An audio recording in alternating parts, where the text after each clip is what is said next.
অসম একটা জায়গা, এই জায়গাতে কখনো আসা হইতো না আসলে, কিন্তু এই যে আমাদের ইন্ডিয়ান ভাইদের কারণে আসা হলো। সুন্দর একটি নিরিবিলি গ্রাম।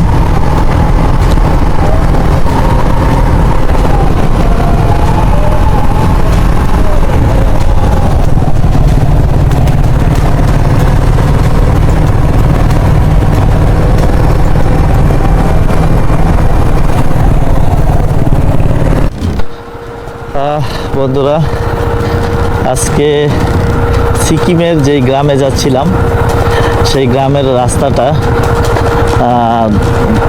পাহাড়ি বৃষ্টির কারণে পাহাড়ি ধস নেমে রাস্তাটা অফ হয়ে গেছে। তো আমরা একটা অফরোড দিক দিয়ে একটা মানে বাইপাস রোড আর একটা রোড দিয়ে আমরা যাচ্ছি। এই রোডটা আসলে মানে কনস্ট্রাকশনের কাজ চলছে।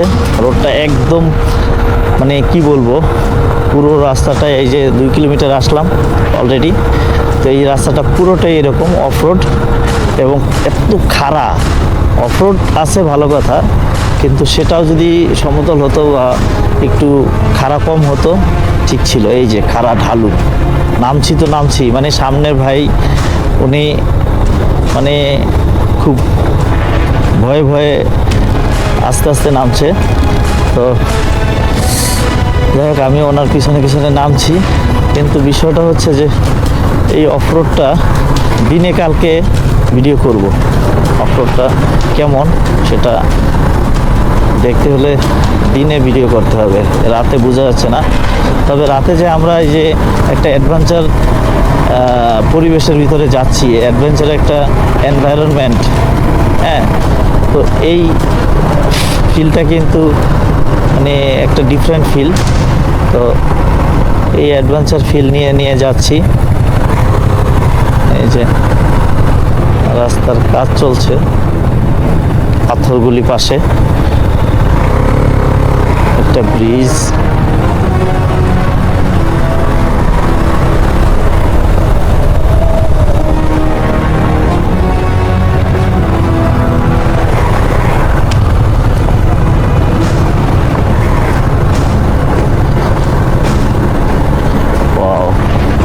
খাড়া রাস্তা, উফ, অন্ধকার, একটা নির্জন এলাকা। মানে সিকিমের এই এলাকাটায় এসে আজকে যে এই পরিস্থিতিতে পড়বো তো ভাবতে পারি নাই। তবে যাই হোক, আমরা 6 জন আছি। এই পরিস্থিতিতে কেউ নার্ভাস না, আমরা সবাই মোটামুটি আল্লাহ ভরসা ছুটে চলেছি মনোবল শক্ত করে। ভুতুরে পরিবেশ, একদম অন্ধকারাচ্ছন্ন পুরো এলাকাটা, অফ রোড। এই রাস্তাটা একদম খারাপ অবস্থা। এখন আবার উপরের দিকে উঠছি। তো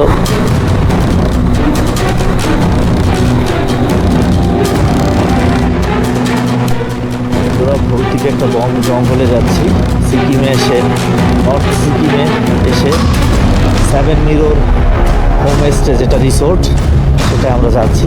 কিন্তু এটা ভৌতিক একটা পরিবেশ।